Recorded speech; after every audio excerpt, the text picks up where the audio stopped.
Fala, família da Natação Criativa! Quero agradecer mais uma vez a sua presença em mais um episódio de podcast.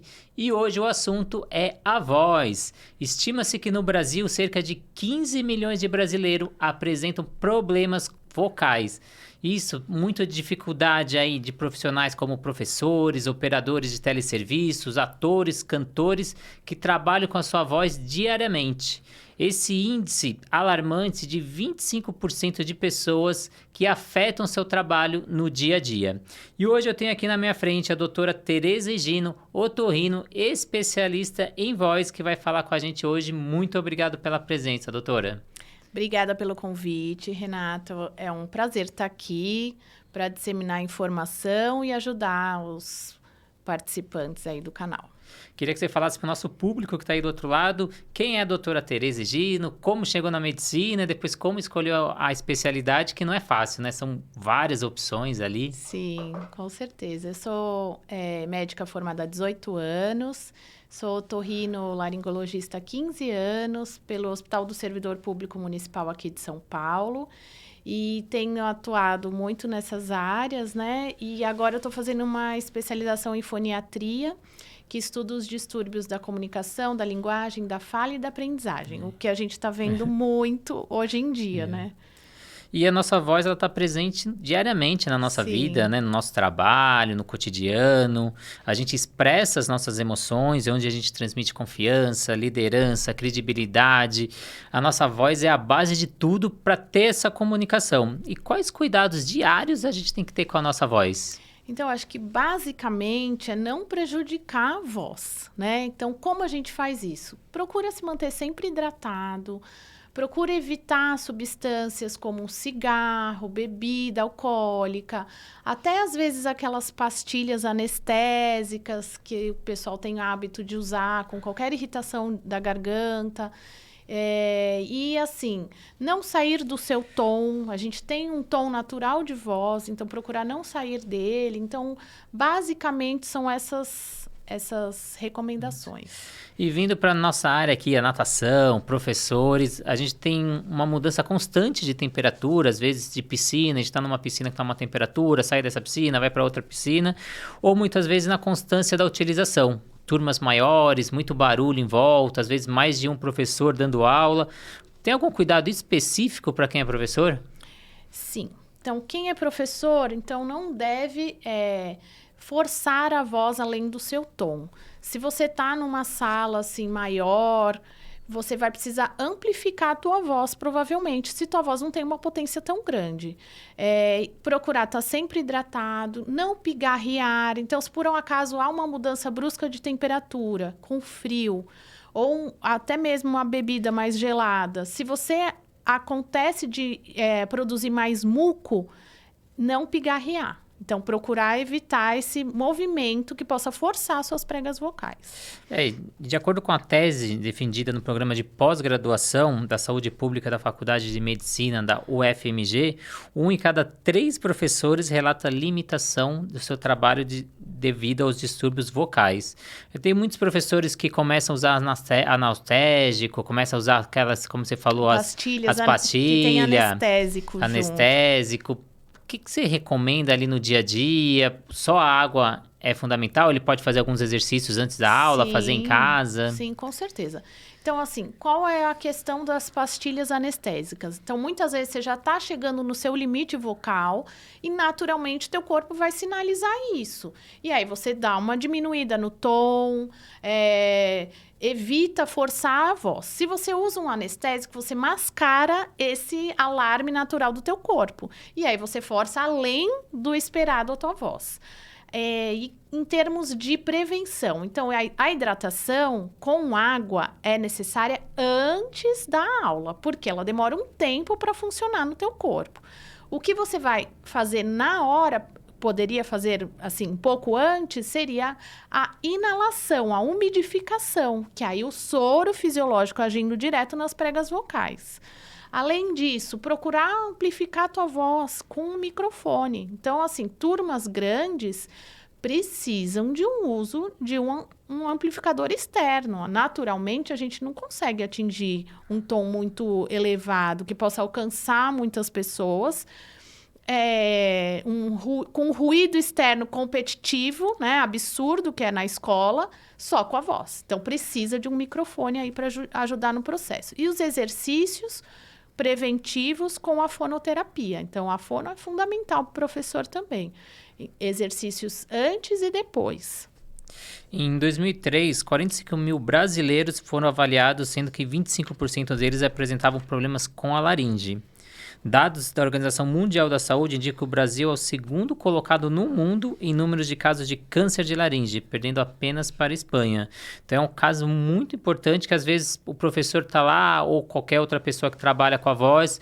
Eu fico 2, 3 dias ruim, aí depois essa voz melhora, vai chegando no final de semana, aí eu descanso minha voz, ela melhora, só que ninguém dá essa devida importância.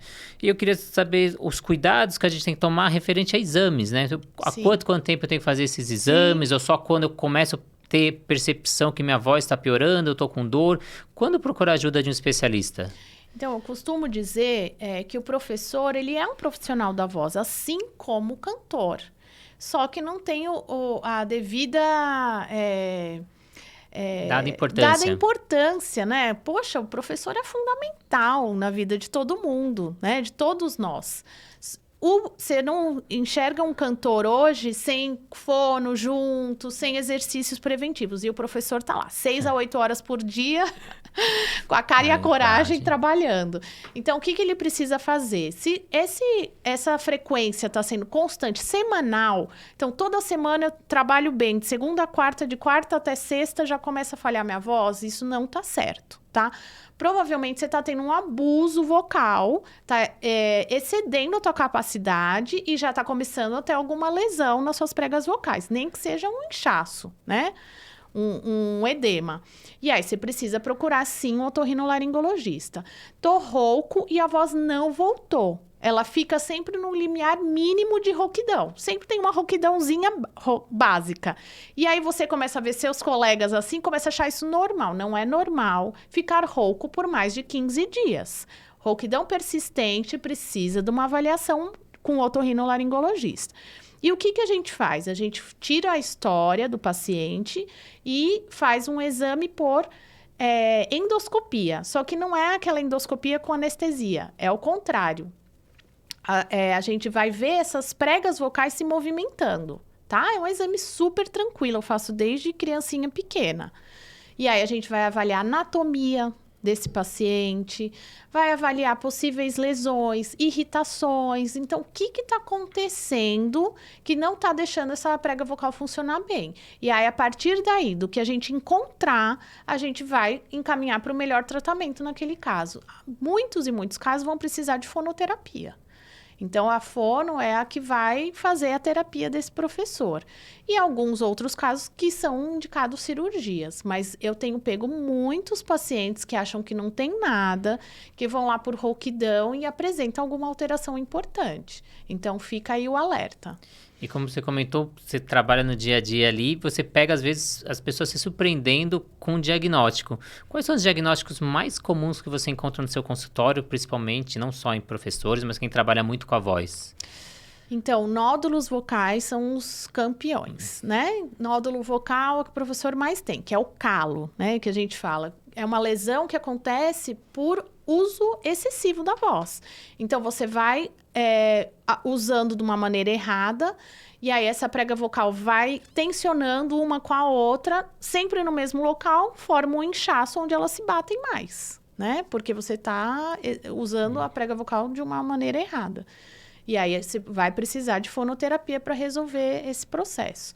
Também tem, às vezes, o pólipo, que é uma lesão por a exposição absurda da voz. Então, grito, forçar demais, de uma maneira aguda, e às vezes extravasa sangue na prega vocal. Então, é um trauma tão grande que sangra, e aí esse precisa de tratamento cirúrgico. E fora refluxo, que geralmente está presente, né? Por esse dia a dia conturbado, né? Do professor, que às vezes não se alimenta bem, não consegue fazer É. essa educação aí da saúde. E aí sempre tem um refluxo associado. E a gente também tem comum ali aquelas tosses excessivas que também não melhoram. Ela também é sinal da parte da voz também? Sim. Então, tosse também. Tosse há mais de 15 dias, a gente vai precisar investigar. Então, por que essa tosse está persistente? Então, é algum problema, às vezes, dos seios da face. Tenho pego muitos casos de pacientes que estão evoluindo com sinusite mais crônicas e estão com essa tosse persistente, porque a secreção está descendo diretamente lá para a laringe e está fazendo ele tossir. Então, não fique normalizando a tosse. Ah, eu tenho tosse há 15 dias, todo mundo está com tosse. Não. Vai com o otorrinolaringologista para investigar por que da sua tosse. Então, pode ser uma sinusite, pode ser realmente um problema, às vezes, pulmonar. Então, com o Covid, com essas gripes também muito fortes que a gente tem tido ultimamente, tem lesões persistentes no pulmão. E aí vão dar tosse como sintoma. Ou problemas gastrointestinais até. Eu queria agradecer muito a sua presença, doutora. Até você começou a falar sobre sinusite, problema respiratório. Até te convido a uma segunda entrevista para a gente falar sobre esses problemas agora que está vindo o inverno e a prática de atividade física, natação. Então, um problema aí que às vezes as pessoas começam a não querer fazer atividade física, ficam com receio, eu vou ficar doente se eu fazer atividade física, e a gente vai conversar sobre isso na próxima entrevista. E para a gente finalizar, eu queria que você falasse sobre os tratamentos existentes. O que é possível para ter essa melhora ou para ter a precaução para não ter a piora? Então, eu acho que assim, para o professor é entender que a voz é um instrumento de trabalho e ele precisa cuidar bem dela, assim como um cantor. E aí, dentro disso, ele vai procurar estar sempre hidratado, procurar não forçar a voz, não sair do seu tom e procurar instrumentos que facilitem o dia a dia dele dentro do trabalho, como um microfone. Eu acho que basicamente é isso. Procurar umidificar, eu acho que não custa nada fazer inalação com soro, né? E não usar substâncias que possam piorar. Então, o cigarro é totalmente condenado, a bebida alcoólica e essas pastilhas anestésicas também. Estima-se que no Brasil 2% dos professores são afastados por rouquidão, que gera aí um custo anual de 100 milhões para o Brasil anualmente. Então é um problema sério que às vezes a gente não dá a devida importância nesse dia a dia que a gente acha normal, é um problema do cotidiano. E como você falou, a voz é o nosso instrumento de trabalho, né? Então, um aviso aí para os professores do outro lado, atores ou pessoas que trabalham com a voz. Queria agradecer muito a presença, doutora, foi muito importante, né, para o pessoal aí do outro lado. E te convido para mais uma entrevista e queria que você deixasse as suas redes sociais, para quem quiser te procurar, quiser fazer uma consulta. Como que acha a doutora Tereza? Obrigada pela oportunidade de estar aqui difundindo informação. Eu acho que a gente tem esse papel também social de ajudar as pessoas a não a cuidarem da saúde antes de adoecerem, né? Para me encontrar é no @doutora Tereza Higino Otorrino, no Insta. E eu tô sempre por lá. Então, muito obrigado. Quem quiser deixar algum comentário aqui embaixo, deixa. Siga as redes sociais da doutora, siga a rede social aí da Natação Criativa e até a próxima entrevista. Até.